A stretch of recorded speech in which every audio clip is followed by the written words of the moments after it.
Bueno, pues voy a Ahora sí. hacer las presentaciones ya de cada uno de vosotros y para todas las personas que vean, tanto en directo como en diferido. Bueno, pues a ver, un segundo, por favor, un segundo, que hay un problema de conexión en este momento. A ver. Vale. Bueno, pues empezando por José Antonio Coso, por aquí, por la casa. José Antonio Coso pues, ha sido natural de Madrid, ha realizado sus estudios en el Real Conservatorio Superior de Música y, bueno, pues ha sido director del centro de este conservatorio por 12 años y tiene una experiencia académica de más de 40 años y cuenta en su haber con innumerables cursos, conferencias, jornadas pedagógicas en las que ha participado como profesor invitado por su experiencia también educativa. Además, José Antonio Coso ha colaborado desde prácticamente sus inicios, pues se ha interesado en buscar fórmulas para mejorar el aprendizaje y el rendimiento de sus alumnos y como consecuencia de esta actitud de búsqueda, pues se ha involucrado en muchos proyectos como seguimiento de horario, evaluación, rendimiento y proceso de aprendizaje, el CAI, cuaderno de aprendizaje inductivo, el MAC, método de aprendizaje contrapuntístico, en programación didáctica alternativas, en proyectos de intervención curricular, etcétera, etcétera, etcétera. Tiene también en su haber muchísimas composiciones y, bueno, pues es un valor y un agradecimiento tenerlo con nosotros en esta mesa redonda. Por su parte, el doctor Andrés López de la Llave, pues es doctor en psicología y trabaja como profesor de psicología actualmente en la UNED. Dirige programas de posgrado en psicología y música, participa como coordinador y profesor de hace más de 25 años en el máster de psicología del deporte y ha trabajado como psicólogo clínico, psicólogo del deporte, equipos profesionales y de la selección española femenina de hockey y hierba, además de ser autor de numerosos trabajos relacionados con el alto rendimiento en el deporte, en la empresa, en la interpretación artística también, y participa y coordina la dirección de diversas tesis doctorales en relación con la psicología del deporte y la psicología de la música y la interpretación artística. Miren Zubeldia, pues ella es profesora de violonchelo en el Conservatorio de Altaufa Regenta y además también es profesora, actualmente es parte del equipo directivo. Y bueno, su carrera musical también es muy extensa y ha formado parte de diversas agrupaciones y ha actuado como solista, participando en grabaciones, estrenando obras de música, etcétera. También es doctora por la Universidad del País Vasco y fue profesora asociada de la Universidad de Cantabria impartiendo la asignatura de didáctica de la música. Además, su actividad investigadora es muy prolífica y se ha centrado en el autoconcepto musical del alumnado en los conservatorios de música. Además, colabora como profesora del Máster de Psicología y Música de la UNED y es revisora en revistas científicas y colabora periódicamente en Radio Clásica, en el programa Longitud de Onda, divulgando temas relacionados con la psicología de la música. También es profesora actualmente del método Suzuki nivel 2.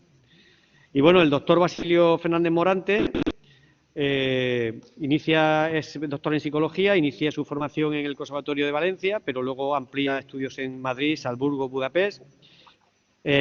Como músico ha colaborado con diversas orquestas, solistas nacionales e internacionales y desde el 2011 doctor en psicología por la Universidad de Valencia y en su faceta investigadora destaca el estudio de la sonata Hammer-Clavier de Beethoven, publicado en la revista americana Notes, así como en el área de desarrollo psicológico del profesor, junto con las características instruccionales del modelo enseñanza-aprendizaje de conservatorios. Actualmente, Basilio es profesor de piano en el Conservatorio Profesional de Música de Valencia, donde además forma parte del servicio de atención psicopedagógica del centro. Y además es profesor también colaborador del máster en Psicología y Música de la UNED y socio fundador de la Asociación Española de Psicología de la Música y la Interpretación Musical. Bueno, me parece que es un lujazo teneros aquí. Muchísimas gracias y me gustaría pues comenzar esta mesa redonda pues formulando unas preguntas a cada uno a nivel individual y luego, si os parece, podríamos lanzar algunas preguntas para que cada uno desde su ámbito o desde su perspectiva pueda aportar lo que entienda, lo que considere más interesante. A ver, parece que se está escuchando el audio.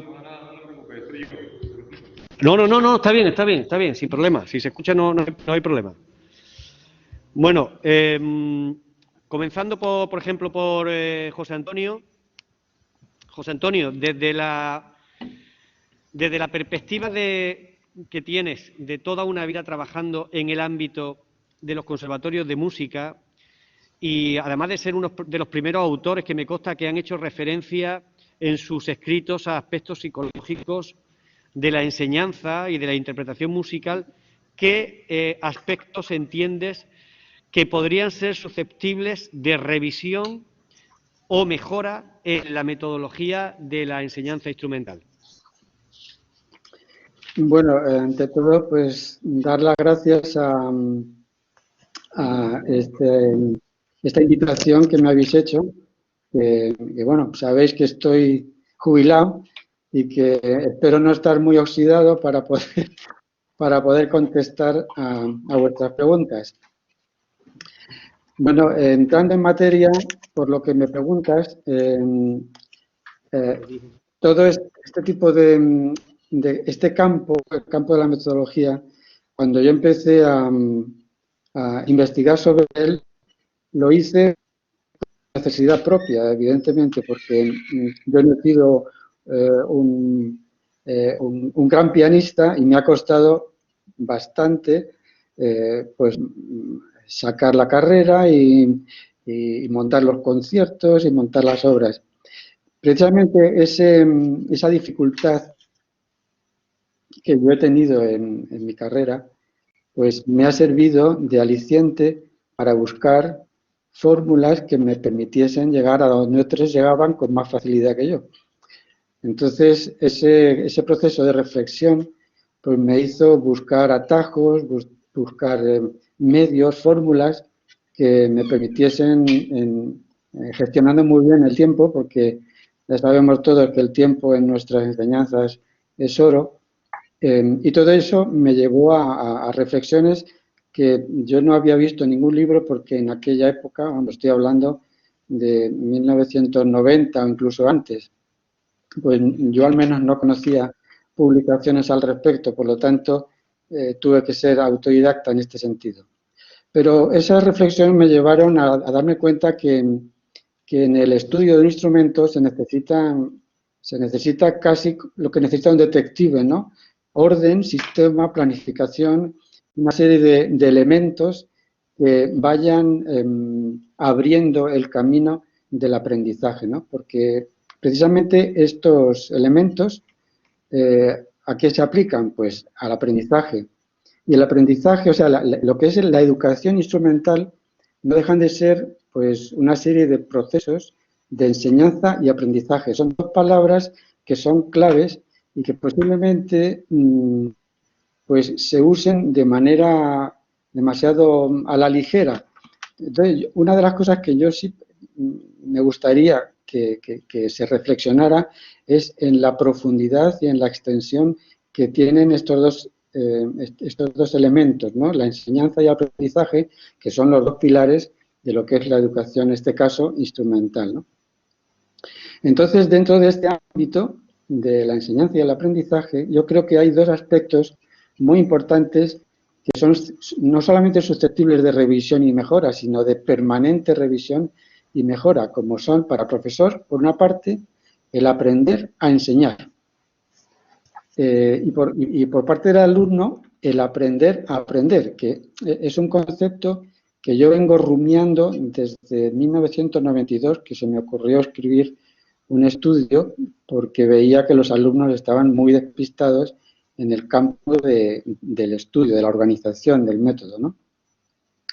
Entonces, estos conceptos de aprender a enseñar, y especialmente para el alumno, de aprender a aprender, deben de ser aplicados desde el principio.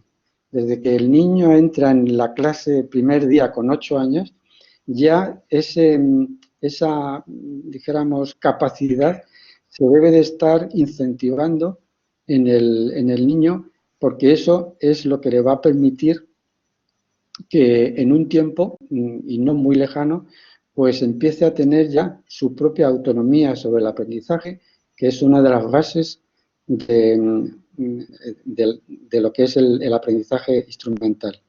Entonces, lo que yo quiero llamar, y no me quiero extender más porque sé que todos tenemos que hablar, después de tantos años de experiencia, yo he visto que muchos profesores, afortunadamente cada vez menos, lo que quieren es enseñar a descifrar una partitura, pura y llanamente. Y yo creo que eso se queda muy, muy corto, muy limitado en cuanto a lo que es la enseñanza amplia de la música, ¿no? Yo creo que el profesor tiene que ser mucho más incisivo y mucho más abierto, dándole al alumno la posibilidad de de aprender a gestionar su propio tiempo, a ir aumentando su propia autonomía dentro de lo que es el proceso de aprendizaje y evidentemente también a descifrar la partitura, pero no como un fin, sino como un medio para conseguir esa capacitación que todos los profesores esperamos de los alumnos, ¿no? Que desarrollen esa habilidad de entender, de comprender y de transmitir una obra musical a través de su instrumento. Vale. Bien, muchísimas gracias, José Antonio. Disculpad porque estamos aquí viendo que para que se proyecte en la pantalla del salón de actos vuestras intervenciones. Continuando con el doctor López de la Llave, director del máster actualmente en Psicología y Música que edita la UNED, y en su amplia experiencia también como psicólogo del deporte. Además, uno de los primeros autores, precisamente psicólogos, que ha trabajado en formación con intérpretes artísticos. Bueno, y supongo que también y en no formación. ¿Qué destacarías, Andrés, que puede aportar la psicología a los artistas, en concreto a los músicos? Bueno, la psicología estudia la conducta y los músicos lo que hacen es comportarse. Se comportan de una forma peculiar, que es con unos finos movimientos y un estilo de pensamiento concreto. Entonces, o sea, los psicólogos pueden ayudar a los músicos a mejorar ese estilo peculiar de comportamiento en cada una de sus facetas. Sabemos que el comportamiento se manifiesta por 3 vías: pensamiento, emociones y movimientos. Bueno, los músicos obviamente se dan esas 3 vías en su actividad como intérpretes. Yo me voy a centrar más en el intérprete que en el estudiante. Pero bueno, obviamente para llegar a ser un intérprete hace falta ser estudiante y se puede aplicar también lo que vaya a decir al estudiante como futuro intérprete, ¿no? Pero bueno, decía, la psicología, el psicólogo puede ayudar al músico a mejorar su estilo y sus competencias emocionales y su reconocimiento emocional y su capacidad de sentir para poder expresar adecuadamente los sentimientos o las emociones que refleja la obra que está interpretando. Es decir, podemos ayudar al músico desde el punto de vista psicológico a mejorar su capacidad de impacto emocional de su interpretación. En el ámbito emocional que estoy diciendo. También hay otro aspecto emocional muy interesante en el caso del intérprete musical, que es los problemas de ansiedad que puede tener el intérprete, ¿no? La ansiedad escénica es lo de siempre, ¿no? Siempre sale ese tema, parece que es monotemático, pero es que es obvio y es tan frecuente que vale la pena mencionarlo. Bueno, pues también el psicólogo o la psicología o las técnicas psicológicas pueden implementarse para mejorar la capacidad de autocontrol y de afrontamiento a las situaciones de exposición a la interpretación que generan algún tipo de ansiedad o de preocupación. favoreciendo de esa manera, por lo tanto, que su interpretación tenga mayor calidad y que además la salud del músico pues esté más controlada. Así, por poner unas pinceladas, en el aspecto emocional se me ocurren esas dos. En el aspecto cognitivo, en el aspecto de la conducta cognitiva, pues la psicología puede ayudar al músico, al intérprete en general, a facilitar la forma de las estrategias de memoria, por ejemplo. La memoria es fundamental en el caso de los intérpretes artísticos y de los músicos también, obviamente, ¿no? Entonces, algunas veces los músicos o los intérpretes pueden tener problemas a la hora de fijar en su memoria el papel o la partitura que tienen que interpretar. Entonces, hay estrategias que los psicólogos pueden utilizar para ayudar al músico a mejorar su capacidad cognitiva en relación a la memoria. Otra capacidad cognitiva, otro aspecto cognitivo interesante es la atención. La atención es algo fundamental para poder llevar a cabo una tarea prolongada como es la de la interpretación de una obra. Entonces, muchas veces algunos intérpretes, algunos profesionales de la música pueden tener problemas para controlar su atención, ya no solamente en la interpretación en sí misma frente al público, sino mantener su atención durante el estudio y durante el trabajo, que es fundamental, no dispersarse porque no es eficiente el tiempo dedicado. Si no eres capaz de controlar tu atención y centrarlo en el estudio que estás haciendo, puedes divagar y perder el tiempo. Entonces, trabajar con el músico para mejorar sus ensayos y el estudio de las obras a nivel cognitivo puede ser otro tipo de aportación que podría hacer la psicología en el campo de la interpretación musical.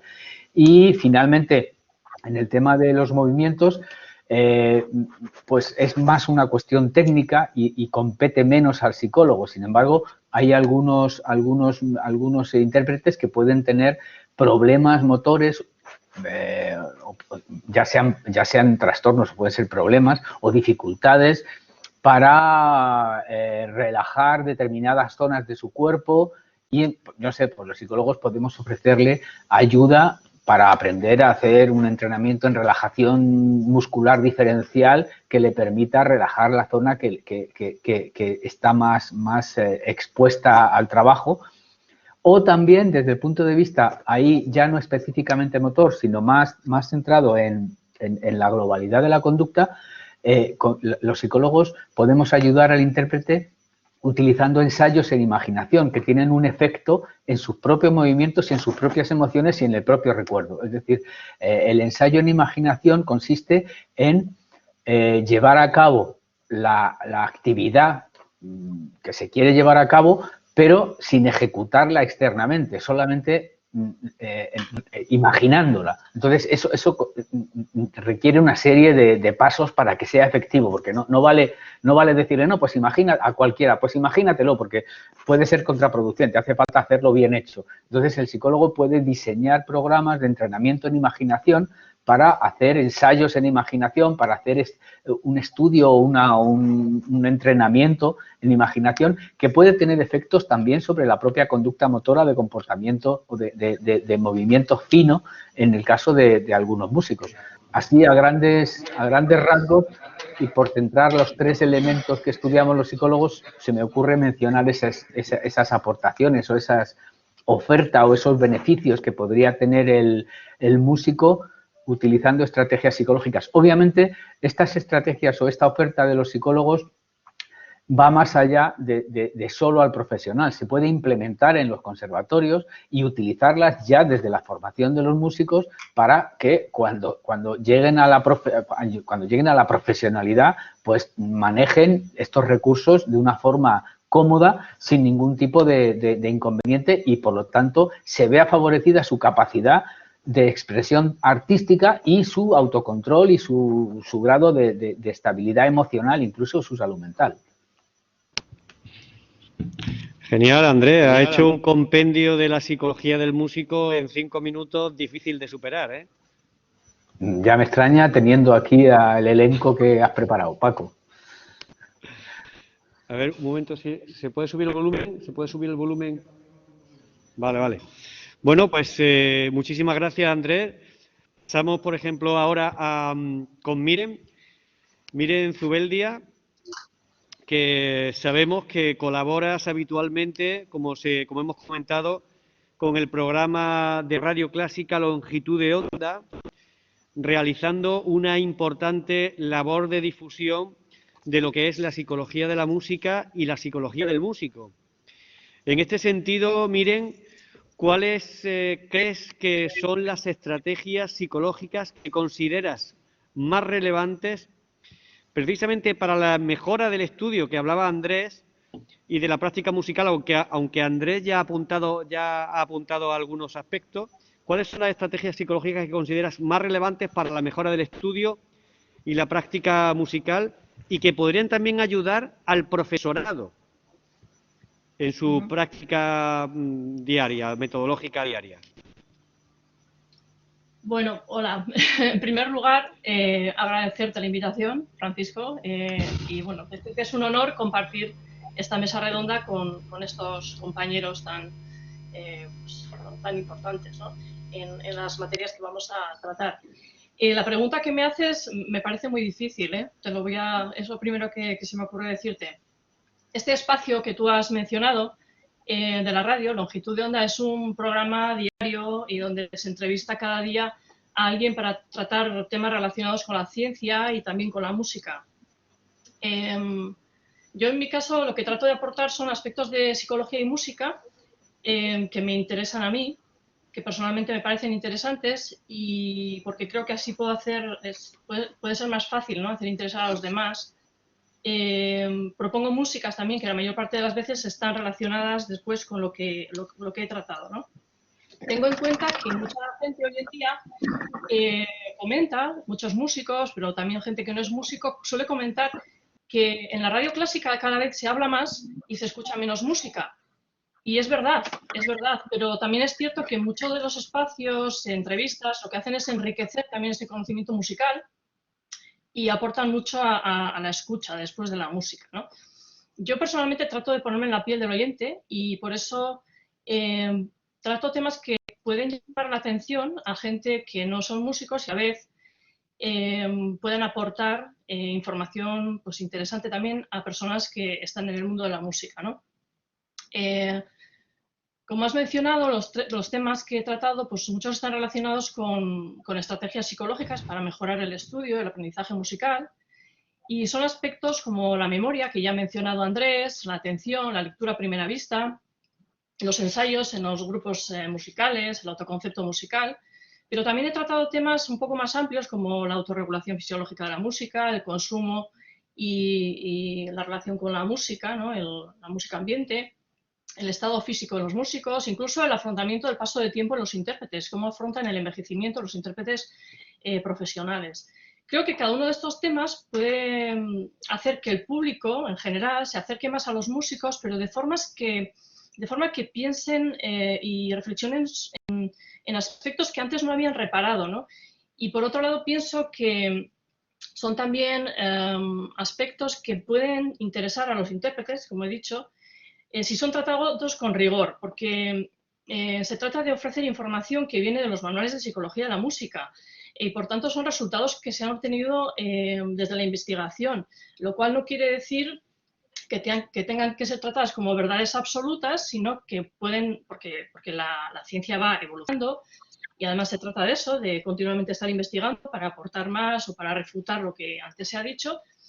Pero lo que sí quiero dejar claro es que en ningún momento son opiniones ni apreciaciones subjetivas, ¿no?, lo que yo trato. Y lo más importante es que hay que contarlo pensando en que lo tiene que entender todo el mundo y por eso para mí lo más importante es explicarlo tal y como explicaría algo a mi madre o a una vecina de mi portal o a cualquier persona de la calle, ¿no?, sin perder el rigor. Y yo creo que con esto te he contestado a tu pregunta, Francisco. Bueno, has contestado profusa y ampliamente a la pregunta. Estupendo, muchísimas gracias.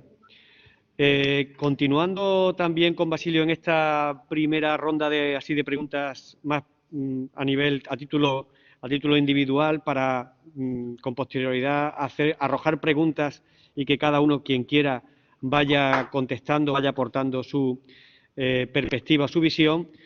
Basilio Fernández, como psicólogo y pianista y doctor en psicología, en concreto has sido pianista acompañante durante mucho tiempo. Tú has trabajado y has escrito sobre varios aspectos que tienen que ver con el burnout docente.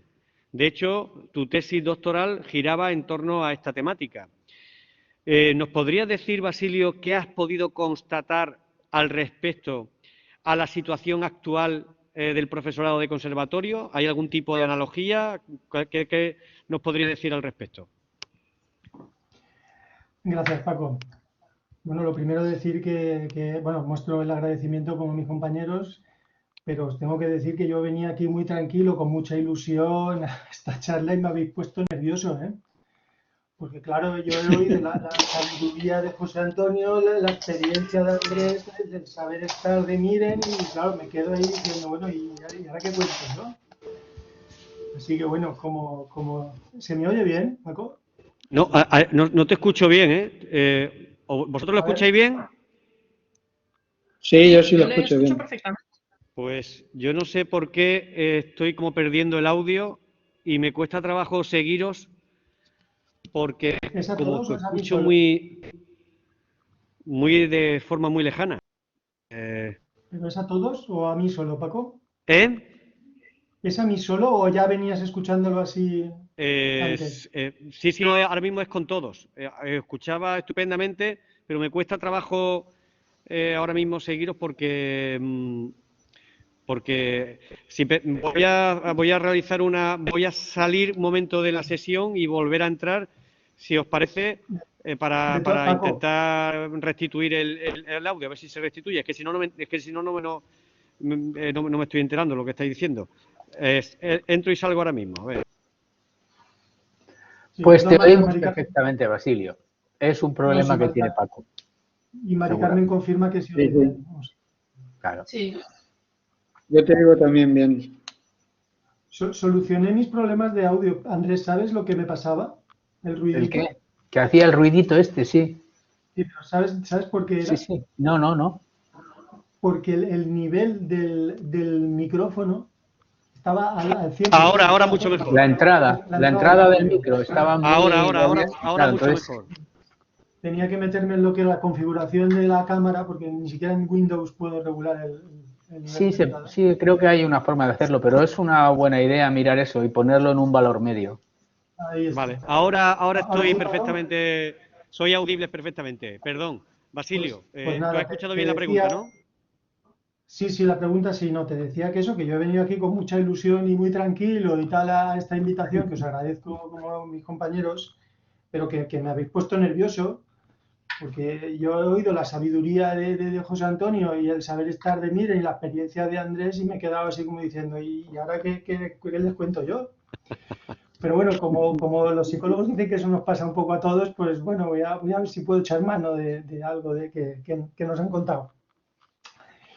Pues bueno, con respecto al burnout que me comentas y a la figura del profesor en los conservatorios, pues es una figura muy olvidada. Retomando un poquito el tema de la ansiedad escénica, que es como un poco el leitmotiv, ¿no? que nos conecta siempre de manera más inmediata, ¿no? La psicología con los conservatorios.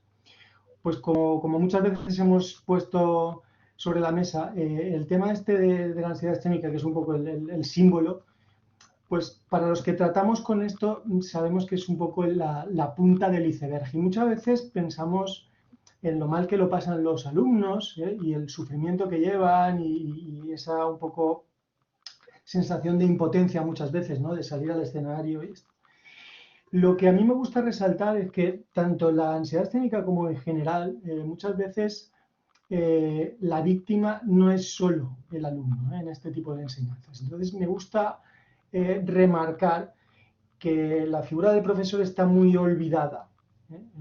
Está olvidada porque el estatus del profesorado en España sabemos que es el que es en comparación a muchas otras profesiones, pero es que en el caso de la música se suma, digamos, el estatus, podríamos decir, mediano, por no decir medio bajo, con respecto a otras profesiones en general, con la, digamos, poca consideración, ¿no?, que se tiene hacia la música en lo que es este entorno mediterráneo cultural, ¿no?, que podríamos decir. Entonces, bueno, esto genera que, como hemos comentado muchas veces, el peso de lo que es la música en nuestra cultura pues es muy flojo, y la importancia de esa educación recae casi absolutamente en los conservatorios, puesto que la enseñanza obligatoria, la presencia de la música es prácticamente testimonial. Y ahí los profesores tenemos que lidiar con una contradicción que las investigaciones llevan décadas y décadas poniendo de manifiesto y que no se ha podido resolver. Y esta contradicción es, digamos, la necesidad que tenemos y que sentimos de, digamos, hacer llegar la educación musical a todos, por el hecho de que sabemos que es un vehículo de sentimientos y una expresión de ese lenguaje interior que todos llevamos y que nos gustaría generalizar a todos. Pero al mismo tiempo tenemos que hacer eso compatible con las exigencias de unas enseñanzas que sabemos que son con unas demandas muy altas y que, bueno, de alguna manera se nos pide que seleccionemos solo a los mejores, ¿no? Y por eso esa palabra que siempre surge también cuando se habla de educación artística, de la excelencia, ¿no?, que podría ser motivo de que la comentáramos. Entonces, dentro de todo este panorama, pues, y dentro de que, por ejemplo, el desarrollo profesional del profesor, pues es un aspecto muy a desarrollar todavía dentro de lo que es nuestro sistema, pues deja al profesor, al docente, en una situación un poco desatendida. Desatendida porque entonces, digamos, se ve cara a cara con lo que es su motivación. Y entonces ahí enlazo un poco con la intervención de José Antonio, que ha hecho referencia a esa faceta autodidacta y a esa supermotivación, ¿no?, que tiene que tener un profesor que ama realmente su profesión, ¿no? Y entonces cuando los recursos externos no lo facilitan, es cuando se agarra a su motivación intrínseca, ¿no?, y eso es lo que le hace, digamos, suplir toda esa serie de carencias que sufrimos. Claro, esto, pues, digamos que hace la situación compleja, ¿no? Porque, bueno, pues todos sabemos que la enseñanza es una profesión difícil, que no siempre todos los que estamos en la enseñanza pues tenemos esas agarraderas y bueno, pues los caminos hacia los que las personas alcanzan a lo que es la profesión docente pues son muy diversos. Y entonces, bueno, lo que quería enfatizar es eso, ¿no?, que el papel de víctima y de ahí la ayuda que puede proporcionar la psicología no es solo para nada el alumno dentro de lo que son las enseñanzas artísticas, sino que por supuesto es el profesor. Y es el profesor precisamente por eso, por la poca reflexión, y cito la palabra que José Antonio ha repetido varias veces y me alegro mucho de que lo haya hecho, la poca reflexión que existe en lo que es estas enseñanzas y dentro de lo que es la práctica docente, dentro de ese proceso de enseñanza-aprendizaje que él ha citado también, pues cómo hemos engrandecido eso, la parte de enseñanza, ¿no?, pero realmente se ha prestado tan poca atención a qué es lo que realmente aprende el alumno, más allá de unas notas o un lenguaje musical, ¿no? Y bueno, sin hablar del tema de la atención a la diversidad y todo esto de necesidades educativas especiales en las cuales, pues bueno, los profesores seguimos siendo los tutores y como tales responsables máximos de estas personas, con el mismo derecho a estudiar que el resto, y ante las cuales, pues la verdad es que estamos en una situación todavía bastante difícil, sin departamentos de orientación en la mayoría del Estado español y bueno, pues con una serie de obligaciones que nos dejan muchas veces en una situación de indefensión que no podemos abordar y que necesitamos mucha ayuda. Así que bueno, dejo algunos temas ahí un poco abiertos para ver si entre todos podemos opinar y hay tiempo. Sí, desde luego has tocado también temas que son claves y bastante importantes en todo esto de la cuestión del aprendizaje, la enseñanza en el conservatorio, las dificultades que atraviesan los alumnos, la labor del profesor, tan importante como habíais comentado. En ese aspecto, ¿creéis que la investigación puede de alguna manera contribuir a paliar determinadas carencias en el ámbito de los conservatorios, en estos sentidos?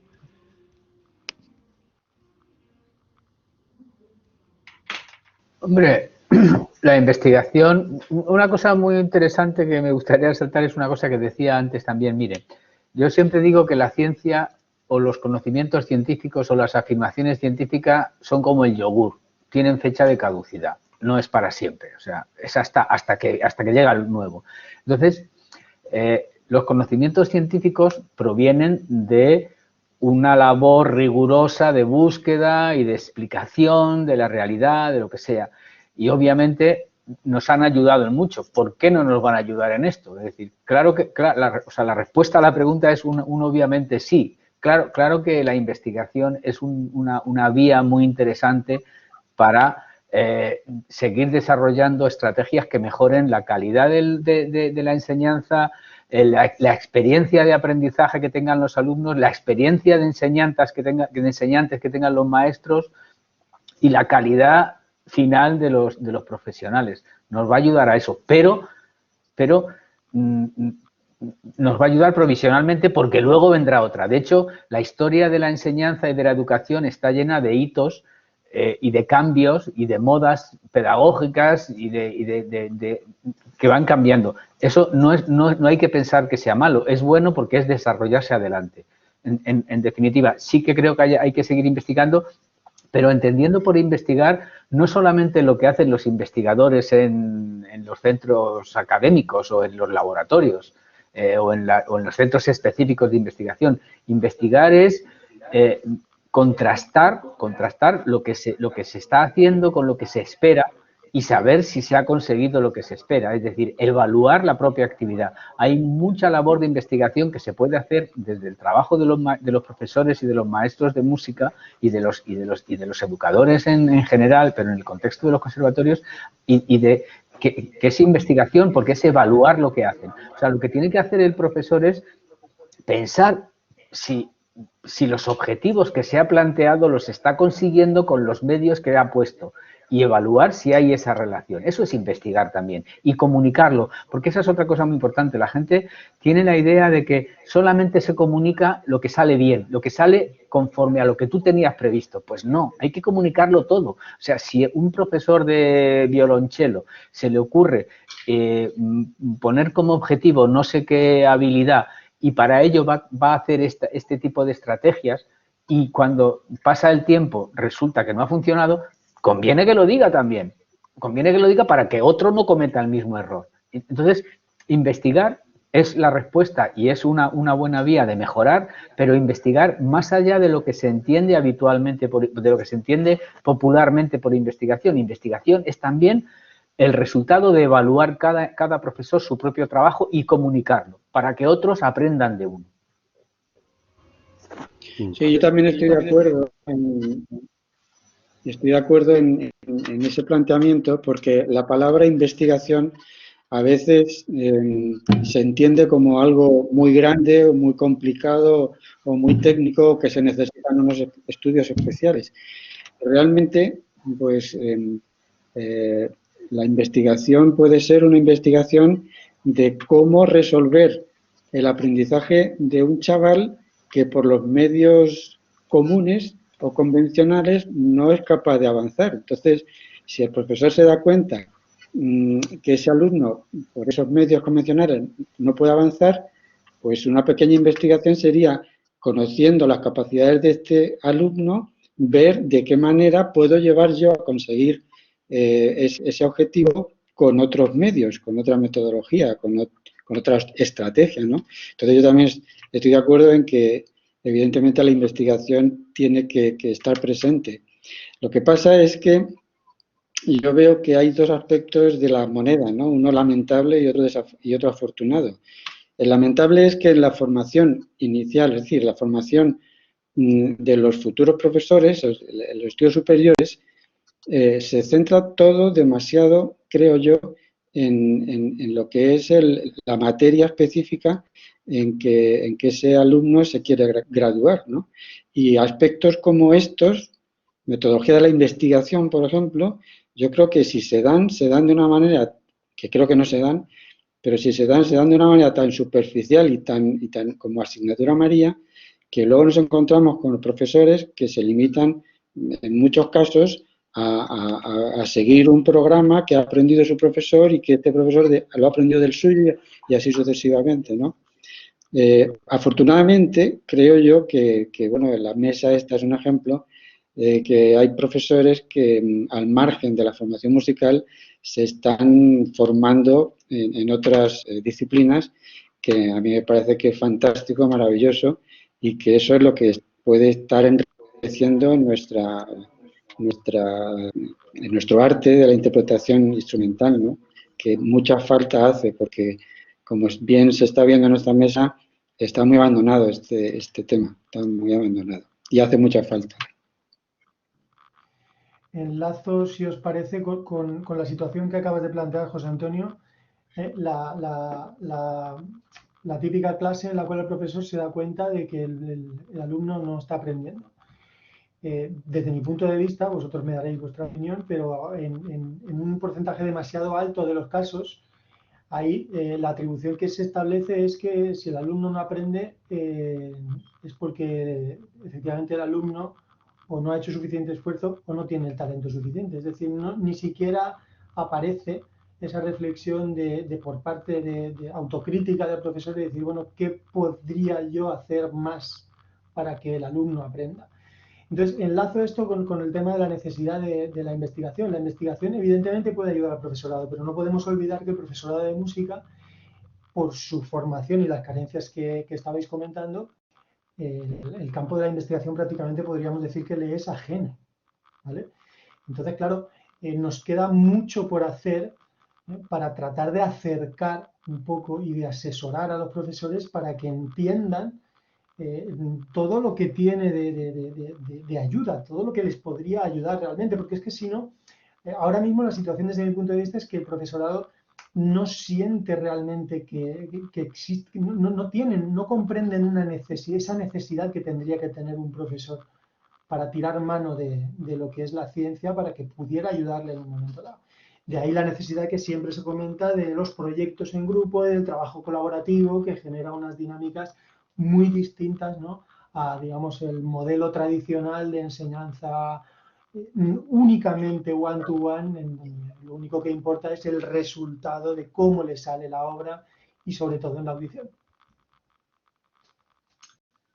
Bueno, voy a intervenir. Estoy totalmente de acuerdo con los aspectos que habéis tratado, además como muy distintos, pero todos muy, muy pertinentes, ¿no?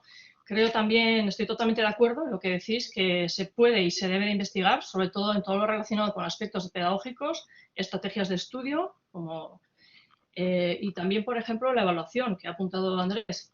Y no solo la evaluación a nivel, o como también has apuntado ahora mismo, Basilio, no solamente a nivel individual del aula, que también, que es necesario, pero también a nivel de instituciones y de países, porque resulta que a nivel europeo parece que tampoco hay unas estadísticas de las personas que empiezan los estudios musicales, cuántos acaban, o sea, estadísticas que serían muy importantes, ¿no?, para sacar conclusiones de los sistemas educativos musicales.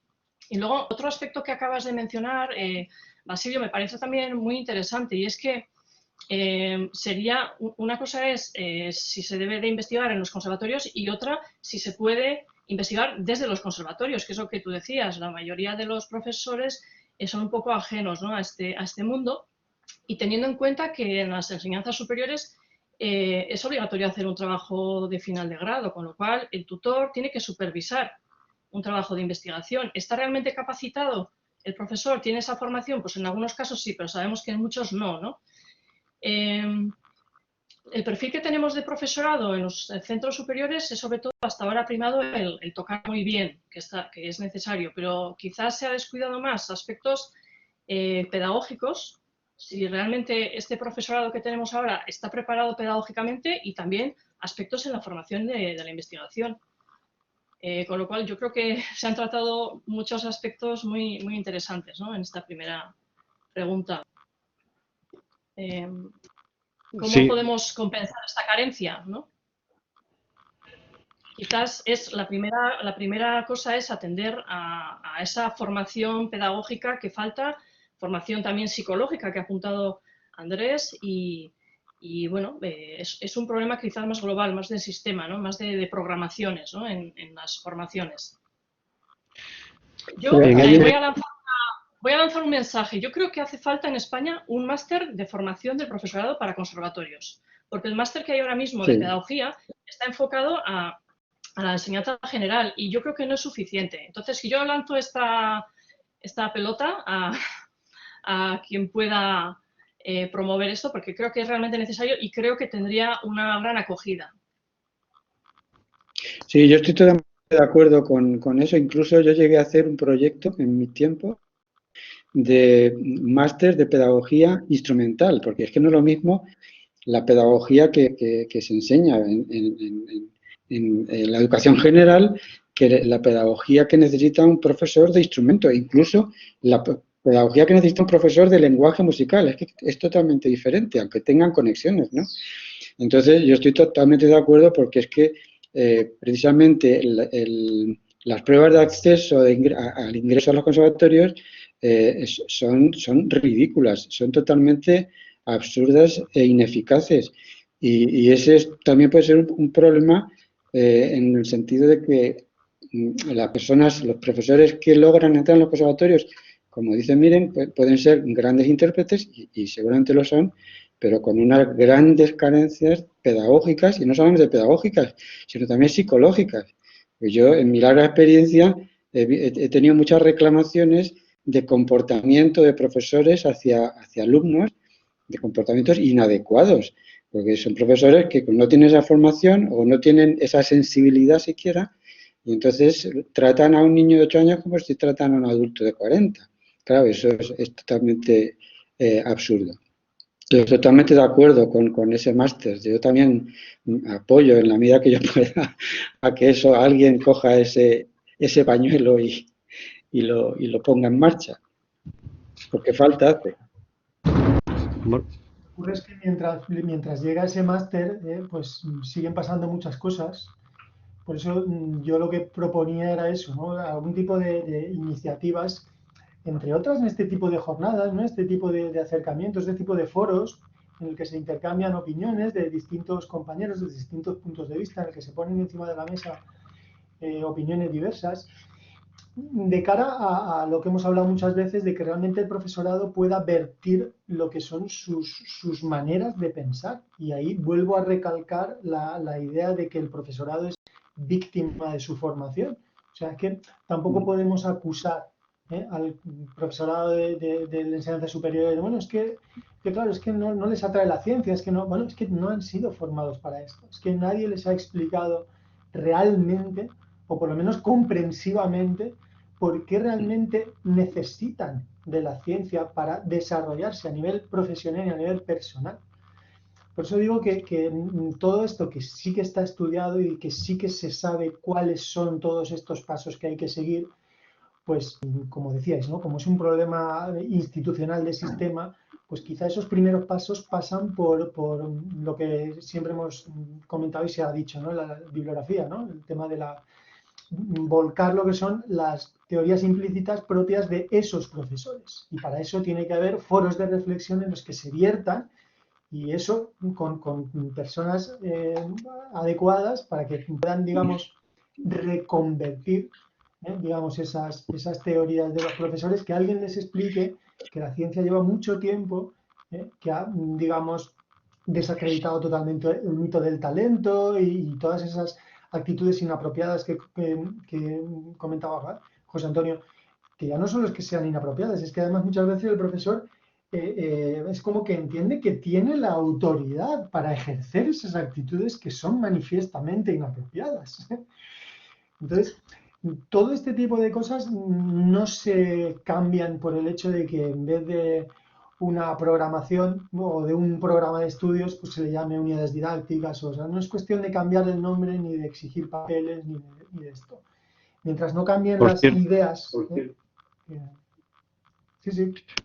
No, por cierto, que quiero comunicaros que ha habido una intervención de uno de los asistentes, que creo que la directora, en donde dice que ya ese máster puede contar con sede. Que lleva a cabo ese máster que ya tiene sede. Y porque voy conduciendo, si no os doy ya hasta los horarios. Lo siento, yo no, pero si se admiten espontáneos es que no podía. Hombre, claro. Estaba buscando una cuneta donde tirarme para poder escribir. Genial, bueno, pues lanzado A mí, el guante y recogido. hombre, Pues... a mí me encanta, o sea, me encanta la idea. Además, me parece muy necesario, me parece urgente, y si no lo movemos los que sentimos esto y los que sabemos cómo va la educación musical a todos los niveles, si no lo movemos nosotros, ¿quién lo va a hacer? Nadie por encima nuestra, la administración lo hace, seguro. Bueno, pues Sí, es cierto. la verdad que la propuesta, miren, la propuesta es buenísima. Necesitaríamos una directora del máster. No es... No se hable más, no se hable más. Miren. ¿Alguien, Bueno, pues... ¿Alguien se opone? ¿Alguien se opone? Nadie, ¿no? No. Unanimidad, unanimidad. Yo lo que sí me gustaría recalcar, y siempre lo hago porque me parece muy importante, es que el profesorado en España, de los conservatorios, ha hecho una autoformación por su cuenta ingente. Creo que lo has apuntado también, Basilio. Yo me acuerdo hace años existían los cursos de pedagogía especializada de instrumento en Alcalá de Henares, y que eran muy interesantes, luego desapareció, pero durante muchos años muchísimos profesores iban por su cuenta, dejando el fin de semana, su tiempo de ocio, su familia, haciendo una inversión económica, y bueno, eso era una decisión individual. Y lo mismo ahora, pues en Madrid, por ejemplo, está el centro CEPIC, pero bueno, hoy en día hay una gran oferta de cursos de formación, y es verdad, esto existe.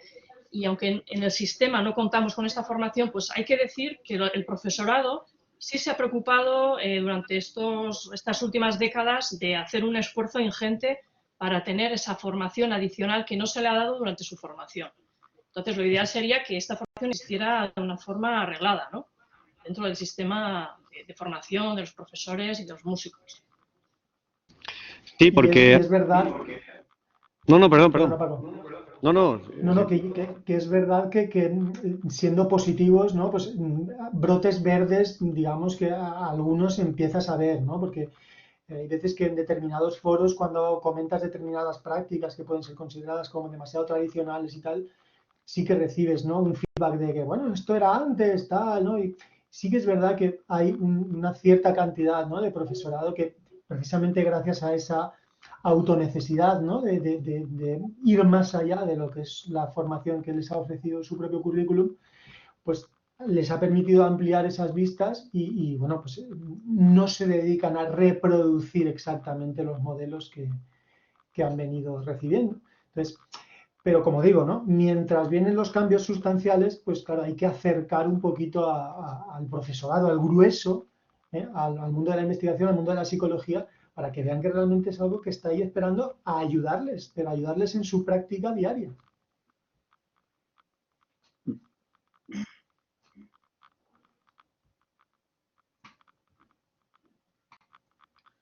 Bueno, si estás como nadie hablando, habla... no te oímos. Creo que Paco estaba hablando, pero con el micro cerrado, creo. Sí, no me parece. Vale, ahora sí. Ahora sí. Ahora, perdón. Habíais hecho referencia, bueno, pues Miren, y acabo también José Antonio, Basilio, a modelos, a la reproducción de modelos educativos en los que en ocasiones el profesorado se encuentra para realizar su práctica docente. Tú también lo comentabas, ¿no, José Antonio? Cómo se estudia un programa y de la misma manera, pues de alguna manera, es lo que se perpetúa con sus alumnos. De hecho, en la historia del Conservatorio de Música, creo que hunde sus raíces en el Conservatorio de París, de 1795.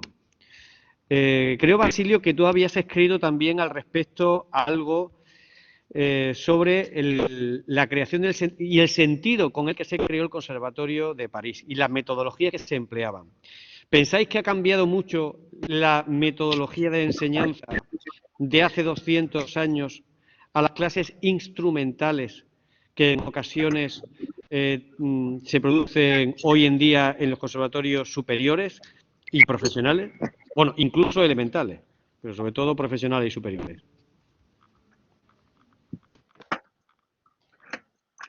Bueno, yo no soy historiador ni conozco a fondo cómo estaba planteado el Conservatorio de París en sus inicios, pero tirando de mi experiencia, que es de lo único que puedo tirar, y de todo lo que he visto a lo largo de estos casi 40 años de profesión, creo que el modelo que sigue ahora España, bueno, ahora y siempre, es el modelo francés, el modelo conservatorio, que es un modelo muy teórico y muy elitista. Es decir, que ahí el que vale, vale, y el que no, pues ya se sabe. Entonces, creo que no ha cambiado demasiado. No ha cambiado demasiado porque si miramos en el fondo y no en la forma, pues en los conservatorios en España, o sea, el planteamiento, lo que es la ley de nuestras leyes, los reales decretos y los decretos que nos regulan, siguen manteniendo ese nivel de rigidez. Yo por mi parte, por lo poco que he conocido, soy más partidario de una enseñanza más práctica, ¿no? No tan teórica. La teoría es importante, pero siempre que sea, dijéramos, esclava de la práctica, que no sea per se. Entonces soy más partidario del sistema anglosajón, en donde la práctica lo precede todo, ¿no? Y la teoría viene en función de las necesidades de esa práctica. Pero bueno, no puedo profundizar mucho más, ya digo, porque no conozco mucho de historia del Conservatorio Nacional de París. Yo os puedo poner un poquito en perspectiva para que un poco veáis así muy rápidamente, digamos, de dónde venimos, ¿no? Porque realmente cuando empieza a desarrollarse lo que es la enseñanza instrumental o lo que es la música instrumental, para ser más exactos, ¿no? Finales del Renacimiento, principios del Barroco, ahí no se aprendía el lenguaje musical por un lado y el instrumento por el otro. O sea, digamos que ahí se aprendía música, pero eso se sigue manteniendo en época de Bach, final del Barroco y época de Mozart, del clasicismo. Y justo ahí es el límite ese de la fundación del Conservatorio de París, es como un punto de inflexión, en la que, digamos, todas las escuelas de música, como el modelo este de conservatorios italianos inicial, por múltiples causas históricas no tuvo continuidad, es como que todo ese modelo de escuelas dispersas, digamos, confluye en un modelo estatal, en el que es lo más parecido a un sistema, digamos, público de educación musical especializada, centralizado en lo que es el Conservatorio de París. Entonces, ahí, digamos, empiezan a estandarizarse, digamos, la enseñanza. De ahí surge un poco la obsesión, está entre comillas, ¿no? Por los métodos, ¿no? Y sale el método de solfeo, el método de piano, el método de saxo, el método que, bueno, si os fijáis, llega pues, hasta nuestros días, no, porque nuestros alumnos ya creo que no lo han conocido, pero el tratado este de los que hemos estudiado piano, de la sociedad didáctico-musical, los que han estudiado piano lo conocieron hasta anteayer. Era el libro de primer curso, el libro de segundo curso, el de tercer curso, el de cuarto curso. Y parece que estamos viendo la tapa blanca de los libros. Bueno, pues fijaos el influjo que ha tenido, ¿no?, el Conservatorio de París. Pero enlazo un poco con las reflexiones que estábamos haciendo. El modelo en sí de one-to-one, de enseñanza individual, que paradójicamente, si lo pones en contraste con el modelo económico imperante, es alucinante que se haya podido mantener esa ratio 1:1, pues en lo que son elementos esenciales no ha cambiado. Pero es que si le preguntáramos a un profesor medio ¿qué tendría que cambiar? Decidme vuestra opinión, pero desde luego desde mi punto de vista es el nivel de los alumnos, que está perdiendo nivel. Y para los que hemos investigado un poquito en lo que es educación en general, pues no es algo particular de la música. Esto sucede en general y esto está pues décadas y décadas de investigación. Volvemos otra vez a lo mismo. Las referencias que existen del profesorado, que lo que le importa es el nivel. Entonces, definir qué es el nivel supone hablar de metas, supone hablar de expectativas y supone hablar de las teorías que el profesor mismo plasma a la hora de meterse en la profesión docente, ¿no? Por eso mi insistencia en que un primer acercamiento, y eso es, vamos... A ver, como yo no soy profesor de conservatorio, me voy a comportar como público externo y os voy a plantear un reto. ¿Por qué no me definís cómo será o cómo debería ser, cuál sería el conservatorio perfecto, cuál sería el sistema perfecto para ofrecer esta enseñanza de la música a las futuras generaciones? Estáis criticando, pero no estáis diciendo cosas. A ver, ¿qué es lo que falta y qué es lo que sobra? ¿Cómo será? ¿Cuál es la definición del centro perfecto de estudios musicales? Ya no le vamos a llamar ni conservatorio. Sí. Ah, la paz. Claro, no, de hecho hay una cuestión que hoy iba a plantear que es eso precisamente. Es precisamente lo que tú estás planteando, Andrés. Hoy iba a plantear los centros que están funcionando y que son punteros en excelencia y en funcionamiento, los centros en el mundo, porque no sé si la Academia Sibelius de Helsinki, ¿en qué podemos mirarnos? ¿Cómo podemos idear un conservatorio, como tú dices, ideal? ¿Qué características tendría que tener el centro, el alumnado, el profesorado? ¿En qué se basaría? ¿Qué cuestiones tendría que tener en cuenta para que hubiera un bienestar psicológico también y no hubiera los problemas que nos encontramos, tanto físicos como también como psicológicos, en los conservatorios?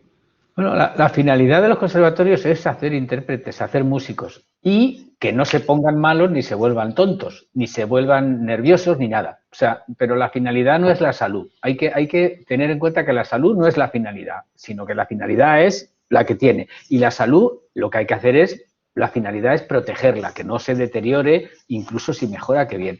Entonces, en ese sentido, yo vuelvo a preguntar, como dice Paco, ya sin fijarme en ningún conservatorio del mundo. Además, es que yo ya no lo llamaría ni conservatorio. Y además, no necesariamente de la música denominada clásica que estáis vosotros. Hay más gente que son intérpretes musicales y que aprenden música y que están en academias de pop, están en, yo qué sé, en Berkeley, están en escuelas de jazz. ¿Qué tendrían que tener todos los centros? O sea, no sé, a mí me gustaría que intentarais, no sé, aclararme esto. Hay muchas ideas, Andrés. Yo pongo unas cuantas y vosotros complementáis. Desde mi punto de vista, interacción entre las artes. Y eso es otra cosa que ha venido ocurriendo históricamente y que las hemos separado artificialmente. Estamos hablando muchas veces de música, de Beethoven, muchas veces, pues Beethoven se basaba en Shakespeare. Entonces, claro, si hacemos paralelismos con la literatura, con la arquitectura, y resulta que en esos centros hay espectáculos de artes, los estamos exponiendo a este tipo de experiencias. Entonces, creo que esa interacción entre las artes es la que ha llevado a la creación de centros de artes que son escuelas de artes. Énfasis en el proceso de aprendizaje, no solo en el resultado. Hacerle entender al profesor que importa el punto de partida del alumno, sea el que sea el nivel que sea, y todo lo que ocurre durante ese proceso de aprendizaje. Independientemente de que pueda tocar en la audición, de que se ponga nervioso, de que no se ponga. Como decía Andrés, es que si se pone o no se pone, todo eso hay que ir poniéndolo en la palestra y todo eso sirve como material para aprender, no como material para acusar y juzgar permanentemente a los alumnos de si tiene más talento o tiene menos talento, porque sabemos que eso es la punta del iceberg de un montón de cosas que se llamen identidad, se llamen autoestima, se están formando en esa etapa tan decisiva de lo que se va. Estamos construyendo alumnos, proyectos colaborativos, aprendizajes colaborativos, de compartir opiniones, estamos hablando de promover el sentido crítico de los alumnos, de generar una independencia, de una autonomía en el aprendizaje, pero les enseñamos a que Bach se toca así, que es la versión que yo, profesor, toco, y además te tienes que comprar la edición Urtext Gen, porque si no, no la tocas bien. Pues claro, no, así no estamos promoviendo ningún tipo de sentido crítico. Promover eso, una comunicación bidireccional, si analizamos, y eso también está en los estudios científicos, la dinámica de clase, normalmente la comunicación es unidireccional. El profesor habla y realmente muchas veces hace preguntas retóricas porque las lanza y él mismo se autocontesta. Entonces, no existe un verdadero diálogo, y como tal no existe una reflexión consciente por parte del alumno que permita una metacognición, un aprender a aprender que comentaba José Antonio. No existe esa conexión, con lo cual el aprendizaje que se produce es mecánico con el énfasis en el modelado tradicional desde el Conservatorio de París. Y bueno, atención a la salud, bueno, no es que sea un objetivo primordial, pero cuando sabemos que el sistema tiene tantas lagunas y nosotros defendemos que los alumnos acaban con secuelas, pues yo entiendo que por lo menos a un nivel principal sí que deberíamos atender a esa salud física y psicológica, por lo menos como una mínima, con un mínimo asesoramiento para que por lo menos pudiéramos desviar a los alumnos a especialistas para que pudieran ayudarles en todo lo que... Yo creo que esto de los problemas de salud es que ahora, tal y como está el mundo de la educación musical, genera esos problemas, pero yo creo que poniéndose en positivo y cuando se diseña como yo decía, que me diseñarais es que esos problemas no los va a haber porque ya van a estar solucionados. Y entonces lo que sí que hay que entender es que los conservatorios no tienen como objetivo mejorar la salud de nadie. Igual que no lo tienen, o sea, ¿para qué sirve un conservatorio? Para lo que sirva, pero no es para la salud, porque si no, tendrían que formarse en salud y ser sanitarios los profesores de conservatorio. Pero bueno, eso lo dejamos para otra cosa. Miren, quiere intervenir, Miren. Sí, no, hay algunos aspectos... Vale. Perdóname, sí, una cosa última, es que lo había comentado José Antonio y le hemos dejado pasar así muy de pasada. En un centro ideal, como planteaba Andrés, desde mi punto de vista no habría pruebas de acceso.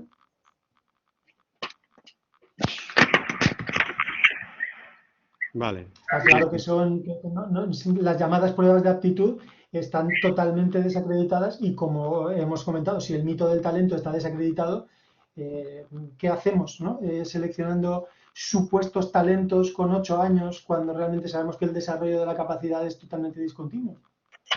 No tiene sentido, y menos en las circunstancias en las que se hacen actualmente. Entonces, si esto lo sabemos, hay que llevarlo a la práctica. Sí. Miren y ahora José Antonio. Uno va a aprender inglés, a una academia de inglés a aprender inglés. Nadie le pregunta a qué nivel de inglés tiene usted. Pues en la música igual. Hay alguna afirmación que igual matizaría un poco. Por ejemplo, se dice que la finalidad de los conservatorios es hacer músicos. Bueno, sí y no. De un conservatorio superior, pues sí, porque es como el grado, ¿no? El grado de ciencias exactas, ¿vale? Está formando un matemático. O económicas, está formando un economista.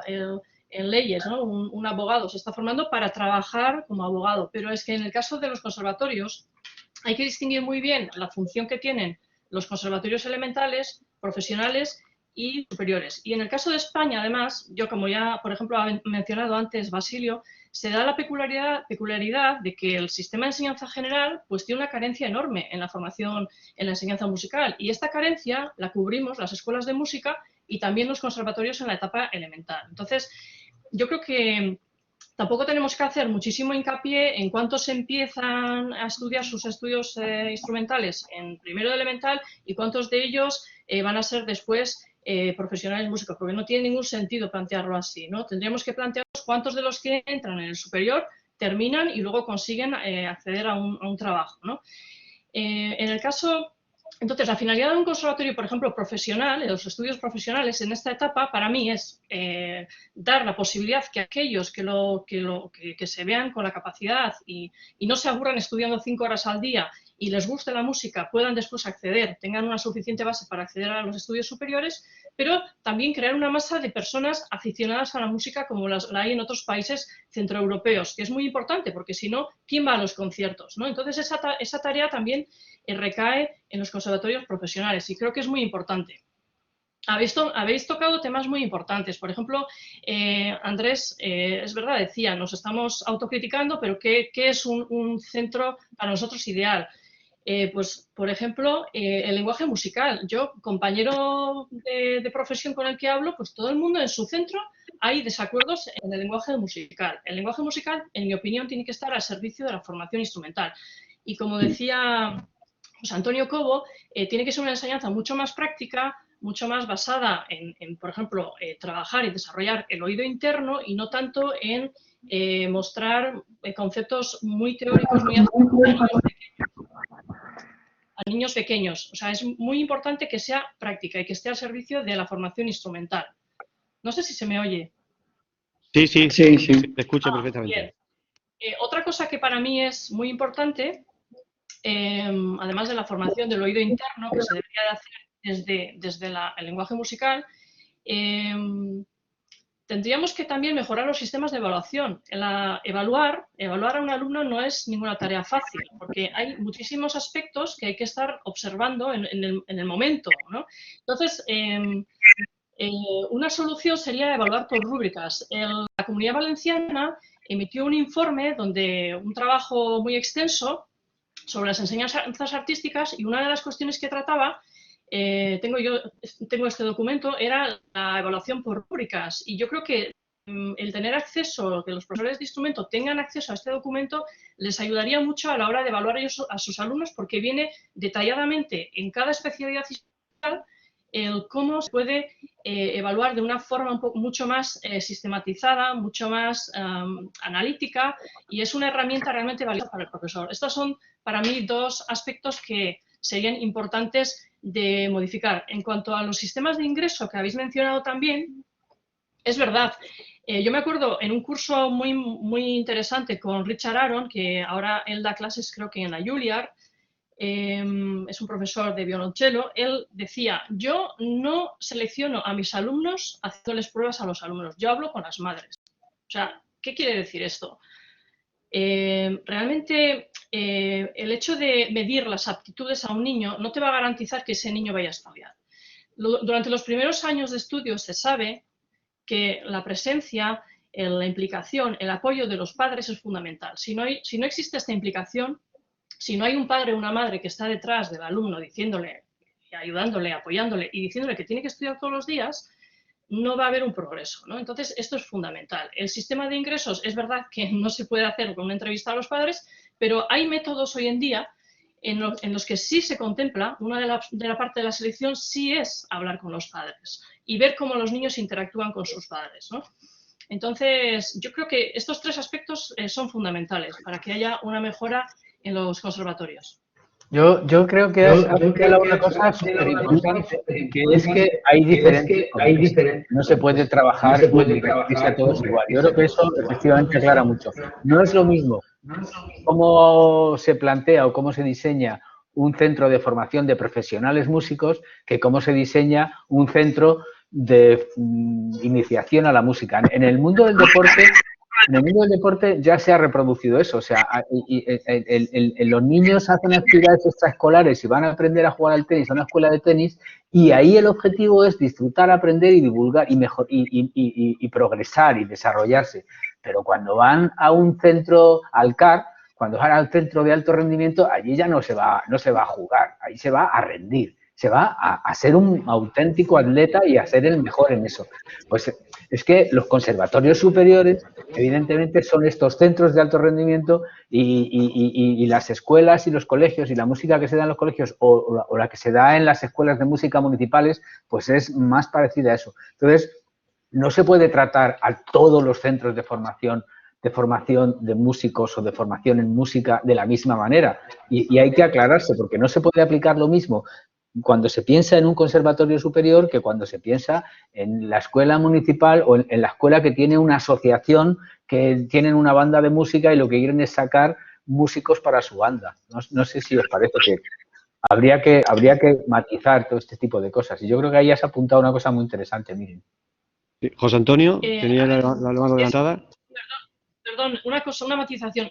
Es más, en los conservatorios elementales y profesionales tampoco es su principal función hacer profesionales, aunque el nombre da lugar a equívocos, ¿no? Estudios profesionales, no. Son equiparables a los estudios de secundaria, igual que un alumno hace matemáticas o hace inglés en el centro de secundaria. Le estamos dando la base para que luego pueda optar a una carrera relacionada.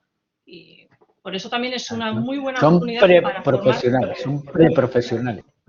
Eso es, pero no tienen por qué obligatoriamente hacer la carrera o los estudios superiores. Y de hecho muchos no los continúan. Hay un índice importante de abandono que, mira, aprovecho también para comentaros que estamos llevando a cabo desde el centro, desde este conservatorio, un proyecto, un trabajo de investigación en 5 años atrás sobre las causas y los motivos, el porqué de los abandonos de los decenas y decenas de alumnos que han dejado el centro. Pero quería darle la palabra a José Antonio, que lleva levantada la mano hace un rato. José Antonio. Bueno, el planteamiento que ha hecho Andrés es tan vasto que, bueno, a mí solamente se me ocurren algunas cosas para no aburrir al personal. Pero una de ellas, lápiz and miren, porque iba a decir eso precisamente, que es una cosa prosaica, pero en el fondo no lo es tanto, y es el nombre la categoría que se le pone a los conservatorios.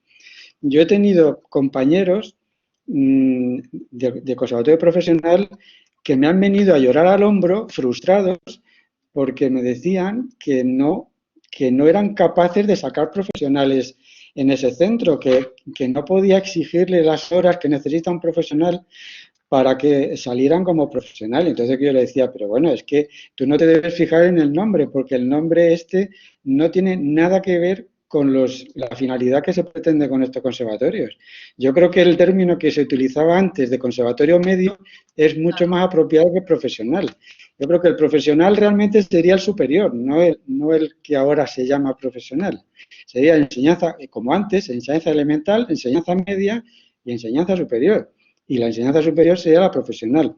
Eso sería una de las cosas, porque eso no solamente en el profesorado, sino también en las personas, en las familias y en los mismos alumnos que van a un conservatorio, pueden pensar equívocamente a dónde se meten, unos por exceso y otros por defecto.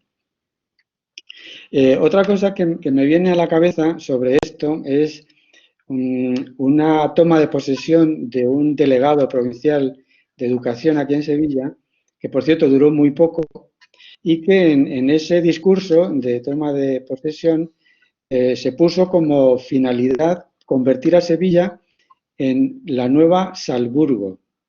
Y entonces, claro, a mí la risotada me salió por educación. ¿Por qué? Pues porque yo he vivido, he estado estudiando en Salzburgo por temporadas y allí la música se respira. Allí hay música en los parques. Tú pasas por una calle y escuchas un trío, un cuarteto de Beethoven mal tocado, pero son aficionados. Es decir, que la música en Salzburgo y en Austria en general, la gente la lleva en la sangre. ¿Y por qué? Pues por la tradición y por la cultura. Lo que decían, miren, que si nosotros no tenemos una formación musical en la enseñanza general, si los niños cuando llegan a la clase de música pues llegan a la clase de la diversión o a la clase que parece que es el recreo, pues entonces evidentemente el sustrato de la sociedad nuestra a nivel musical está muy mal, está por los suelos. Y es lo que decía ella, dice, ¿dónde está el público de los conciertos? ¿Por qué aquí se proyectan muchísimo menos conciertos que en Austria? Pues por todo esto, porque hay un sustrato allí que permite que se germine esas aficiones, y cuanto más aficiones hay, mejores profesionales salen al final. Otro elemento que sería interesante de tocar es la densidad curricular de nuestro sistema de estudios. Los chavales que entran en un conservatorio profesional, bueno, o que tengan elemental y profesional, que entran con 8 años, empiezan pues con una gran alegría, disfrutando, que yo creo que la finalidad máxima de un profesor de instrumento es el fin casi imposible de que su alumno, cuando toque, esté disfrutando, sea en elemental, en profesional o en superior. Yo creo que el disfrutar de la música es la máxima aspiración que un profesor puede esperar de un alumno. Claro que eso es totalmente casi utópico, pero bueno, por ser eso no vamos a dejar de intentarlo, ¿no? Entonces, el alumno, y ya acabó, el alumno que empieza con 8 años, que empieza tan contento, en la mayoría de los casos, pues va viendo que, entre otros aspectos, por el tema escénico también, y por la edad, y por un montón de cosas, pero también por la densidad de asignatura con que van aumentando curso a curso, pues se convierte ese disfrute en un sufrimiento tremendo para los alumnos. Y yo creo que ese también es uno de los aspectos por los que la gente abandona los conservatorios. Y también, pues las administraciones españolas a nivel musical no tienen ningún interés, están obligados porque hay una demanda, pero no tienen ningún interés en fomentar la música. Están casi como impuestos esta enseñanza, y además les duele como un callo porque es una enseñanza que les proporciona muy pocos votos y son muy caras estas enseñanzas. Entonces, un punto, dijéramos, a tener en cuenta en ese orden nuevo de conservatorios o de formación musical sería que la administración realmente lo quisiera, que la administración estuviese implicada y que nos tuviese como la joya de la corona y no como el garbanzo en el zapato, que es como yo creo que nos tiene. Bueno, estoy de acuerdo. Yo me voy a poner también fuera del contexto. Hombre, no hay otras artes que tengan la atención que tiene la música desde el punto de vista institucional. Es decir, no es que no esté de acuerdo contigo, es que lo que hay que hacer es pedir que todas las artes escénicas, todas las artes expresivas tuvieran la misma atención y recursos que tiene la música. Eso no quiere decir que haya que quedarse en lo que estamos, pero que hay que ser también un poco positivo y mejorar desde donde estamos, me parece a mí.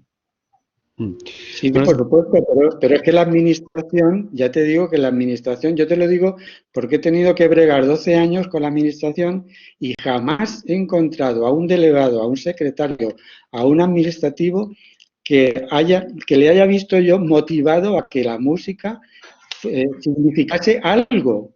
Es que tenías que haber ido acompañado, no solo. Tenías que haber ido con unos bailarines, unos actores, unos que están aprendiendo a escribir novelas. Tenías que haber ido con toda pero te digo una cosa, que cuando ellos tenían que hacer alguna celebración, no llamaban al Instituto Cervantes, llamaban al conservatorio para que llevásemos la orquesta. O sea, es que tiene guasa.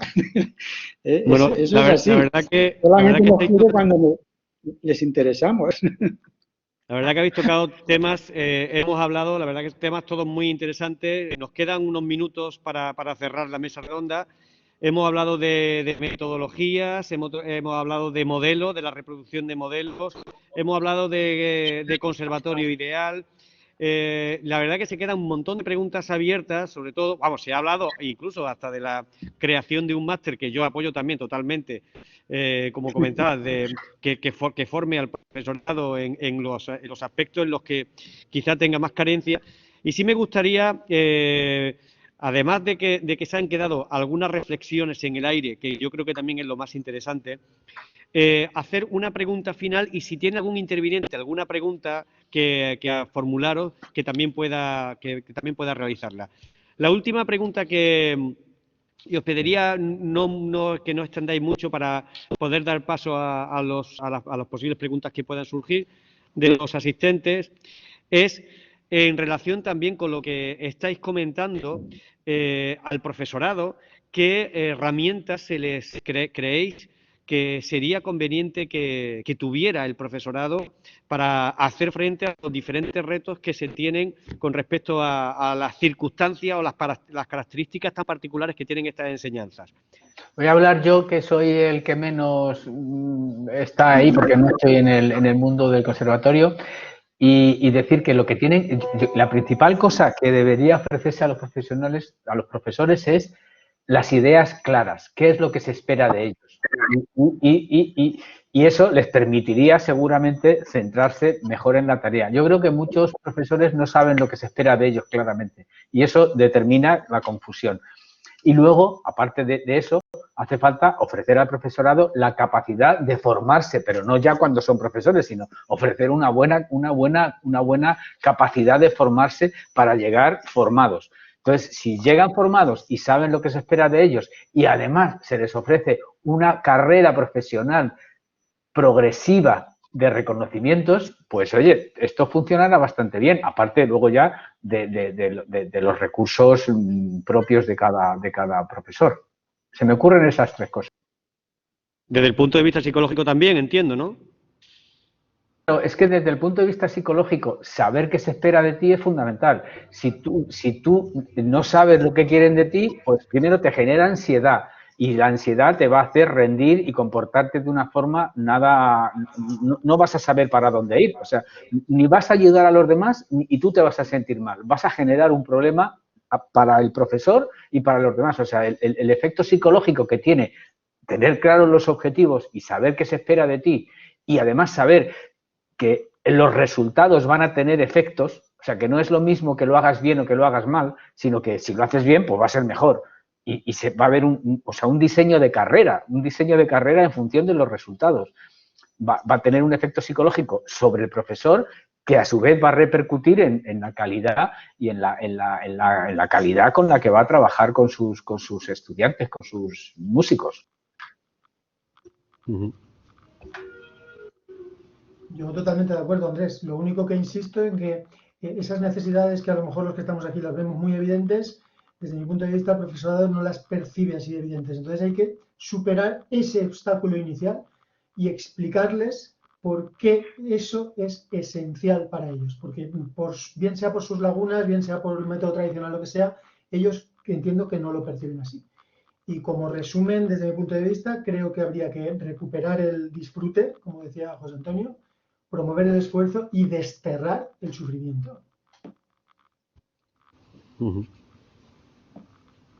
Muy bien.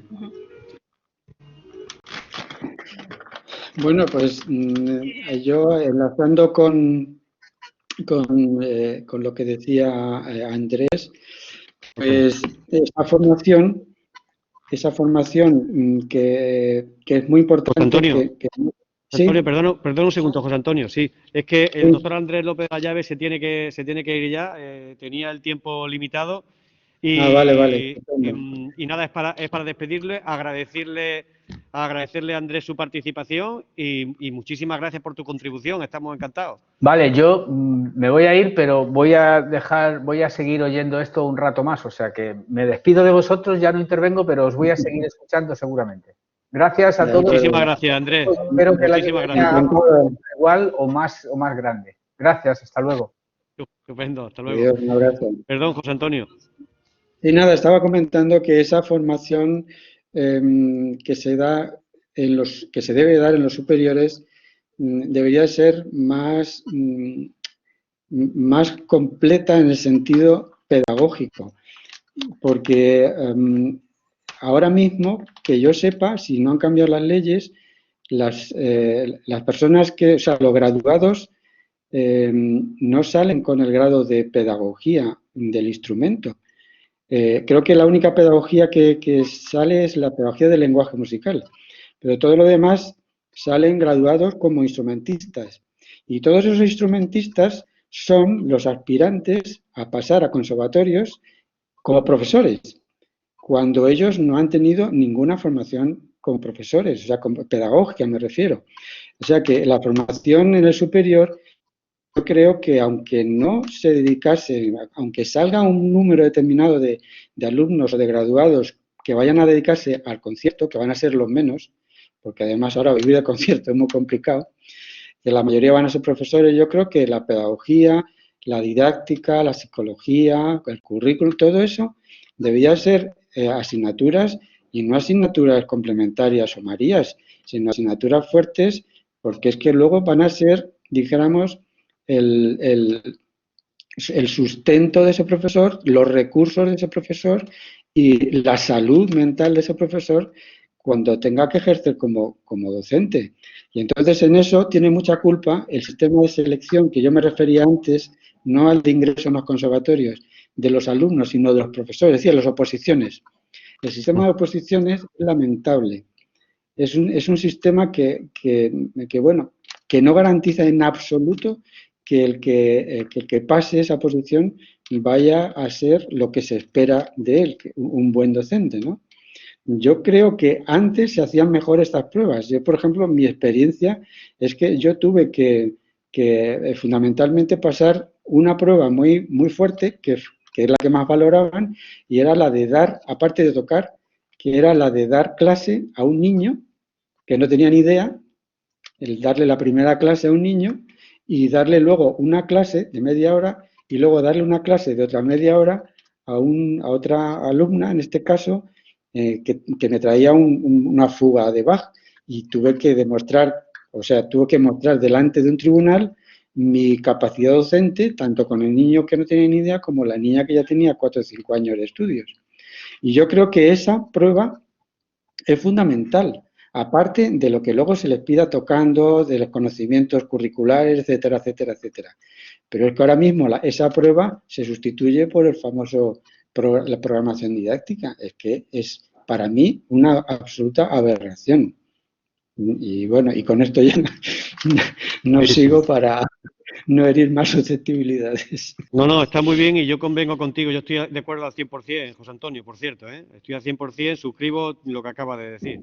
Miren, por favor. Sí, yo también estoy totalmente de acuerdo con muchas de las cosas que habéis mencionado. En cuanto a la administración, has comentado, José Antonio, que no tiene interés en fomentar la música y lo que tenemos que tener claro todos, toda la ciudadanía, es que estudiar música es un derecho y no es un privilegio, ¿no? Entonces, por eso están las escuelas de música y por eso estamos también en conservatorios elementales supliendo esa carencia, porque en los colegios ahora mismo esa formación es muy, ya sabemos que es deficitaria y progresivamente además va hacia atrás. En segundo lugar, decía Andrés, lo importante que es que los profesores tengan las ideas claras, y estoy de acuerdo. Yo creo que tener claro que un alumno, a partir de quinto de profesional, si ya está pensando hacer medicina, un alumno que iba muy bien con su instrumento, de repente va a bajar un poco su nivel, eso es normal y hay que aceptarlo. Hay que aceptarlo y hay que entender que necesita una nota altísima para entrar a estudiar en medicina, por poner un ejemplo, y bueno, pues va a ser, pero él puede seguir hasta sexto, hasta acabar sus estudios profesionales, aunque no saque un 10, no saque un 8, sacará otra nota, no importa, pero por lo menos que acabe amando la música y que sea un buen aficionado a la música. Ese para mí tiene que ser un objetivo que tiene que tener claro un profesor en el grado profesional. En cuanto a la formación de los profesores, en todos los niveles, yo creo que los profesores en general están muy abiertos a la formación. Es verdad, como decía Basilio, que a veces podemos ver alguna reticencia así, pero yo creo que también es un poco la forma de acercarse. Yo, por ejemplo, en mi centro nunca he ejercido como psicóloga, porque yo en mi centro entré como profesora y entonces si tengo en algún momento dado que hablar con algún profesor sobre aspectos psicológicos, lo hago si surge, pero no estoy dando consejos, ni es quizá mi forma de ser, pero bueno, creo que también hay que entrar de una forma a veces con mucho cuidado, ¿no? Porque los profesores al final, en general, hay que decir que tienen un mérito enorme porque se han formado ellos por su cuenta la mayor parte de las veces. Creo que, respondiendo a Andrés, habría que fomentar mucho aspectos pedagógicos y psicológicos, que lo habéis mencionado todos. Y por último, creo, y esto no se ha mencionado, creo que es importantísimo, y esto tiene mucho que ver con el burnout del que suele hablar muchas veces Basilio, y yo creo que podéis estar de acuerdo conmigo. Yo, desde luego, lo tengo muy claro, y es que un profesor que imparte, que se dedica fundamentalmente a la docencia, tiene que mantener su vida profesional también como intérprete si quiere. Y esto tiene que estar organizado y respaldado desde las instituciones, porque un profesor que a la vez está tocando va a estar mucho más motivado. Y la motivación de los profesores es muy importante. ¿Cómo buscar este equilibrio? Bueno, hay países donde esto está muy bien solucionado. Por ejemplo, en Francia, yo estudié mis primeros 7 años de instrumento en Bayona, porque soy de San Sebastián y está muy cerca de Francia. Y allí los profesores, y después he visto, a partir de un intercambio que he realizado con La Rochelle, he visto que sigue igual el sistema, los profesores de escuelas de música nacionales y conservatorios tienen la posibilidad de participar en ciclos de música de cámara muy interesantes, de forma periódica y además remunerada. Y además pueden participar en la orquesta de lo que llaman en Francia departamentos, ¿no? Francia está dividida en departamentos. Entonces, yo esto lo he hecho en falta en España. Es un tema del que no hemos hablado, pero creo que contribuiría mucho en la motivación de los profesores. Siempre que hubiera abusos, es decir, siempre que no se descuide la parte pedagógica, pero yo creo que no lo descuidaría, yo creo que lo enriquecería, si está bien organizado y sistematizado. Y nada más. Vale. Y nada menos. Miren, y nada menos. Basilio. No, a mí es que se me acaba el tiempo también, Paco. Yo muy agradecido de estar aquí y como Andrés, espero que esto se repita y sea motivo de... Sí, bueno, pues realmente sí nos quedan 3 minutos para acabar. Estaba previsto ya también para las -15. No sé si hay alguna pregunta de algún asistente que quisiera formularle a los ponentes.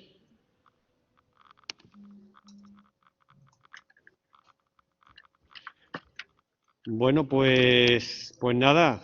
Realmente ha sido interesantísimo.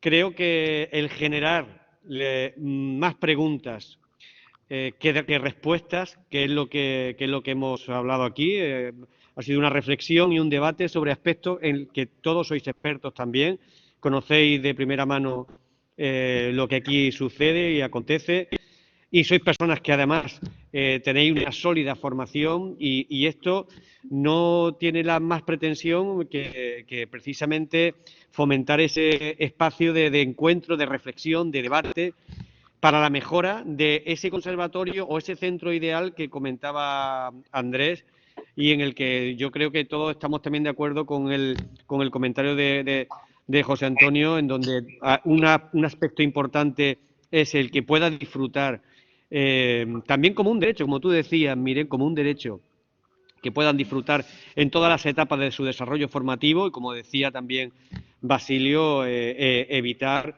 cuestiones nocivas que se puedan ir encontrando a lo largo de este camino que es largo y a veces complicado. Pero bueno, también hay profesionales muy buenos como vosotros, que aportáis muchísimo.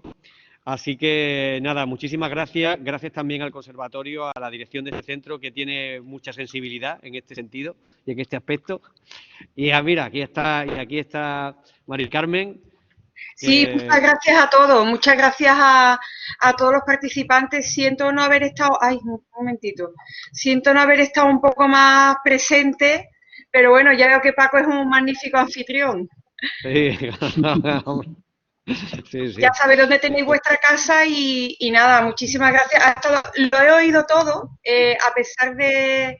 Bueno, es que ahora he estado recibiendo a otro ponente que es una semana un poco de loco, luego unido a la conciliación familiar, que es tan favorable. Nada, que espero que pronto los podamos ver en persona y empezar nuevos proyectos. Estupendo. María que tiene el don de la ubicuidad casi. Es que estás para todo, que estás para todo. He ido al colegio, he vuelto. Bueno, pues muchísimas gracias. Pero bueno, vamos caminando, que he oído cierto halo de ay, qué mal está todo, pero yo me lamenté el primer año en la dirección, después ya dejé de lamentarme, ya hay que inventar, ya sabemos lo que hay y hay que intentar cambiar en la medida de nuestras posibilidades, y si nosotros no creemos en lo que perseguimos, nadie por encima nuestra nos va a tomar en serio. aquí se han dado grandes pasos. José Antonio, no sé si te lo han contado, que ya tenemos para el año que viene unidad integrada de secundaria y enseñanza profesional. Sí, algo me comentó Pedro, enhorabuena, un gran trabajo. Gracias, eso ha sido 5 años dando la lata insistentemente y ya por pesada, o sea, yo ya sé que ese es el camino, por pesada, no se puede atribuir otro mérito que la pesadez humana. Ya está, pero bueno, no pasa nada. Si esa es la fórmula, tampoco es tan difícil. Somos músicos, somos perseverantes. El fruto de la perseverancia, eso te iba a decir. Sí, pero bueno, tenemos que aprovechar nuestras dotes como músicos, ¿vale? Que nos sirvió para hacer múltiples escalas y muchos ejercicios y muchas tal, utilizarlo a nuestro beneficio. Cualquiera que se haya formado en otra disciplina a lo mejor no tiene tanta paciencia y nosotros sí, ¿ves? Sí. Mira, pues esa la perseverancia, la constancia y todo eso son actitudes también que son psicológicas también, ¿no? Que se pueden desarrollar y que son de las que también el profesorado se puede nutrir. Efectivamente. Y transmitir también a nuestros alumnos, educar en muchos valores, ¿no? Como la perseverancia, la constancia, ¿no? Y la lucha. Eso es. Y el esfuerzo. Yo acabaría también con un mensaje positivo, y es que en los últimos 25 años ha habido un avance extraordinario en España en cuanto a formación de intérpretes, porque los intérpretes españoles están en las mejores orquestas europeas, cosa que hace 25 o 30 años no era así. O sea que algo bien se habrá hecho, aparte de las orquestas que tenemos y, bueno, yo creo que el nivel musical ha subido mucho en las 3 últimas décadas en España. O sea que algo bien se ha hecho, ¿no? Se está haciendo. También. Hombre, desde luego. Y como decía Mari Carmen, también esto es un síntoma de que hay una sensibilidad también en muchos profesionales que tienen en cuenta pues todo este tipo de aspectos que no hacen sino mejorar la calidad de la enseñanza y la experiencia en el paso por el conservatorio al final. Una experiencia positiva. Pues nada, muchísimas gracias. Devolvemos la conexión a los estudios centrales. Ha sido un placer escucharos, ¿eh? Ha sido un placer. Y para el año que viene, otra, más. Venga, claro hasta luego. Muy bien. Pues muchísimas gracias. Gracias. Muchas gracias a todos. Muchas gracias. Hasta pronto.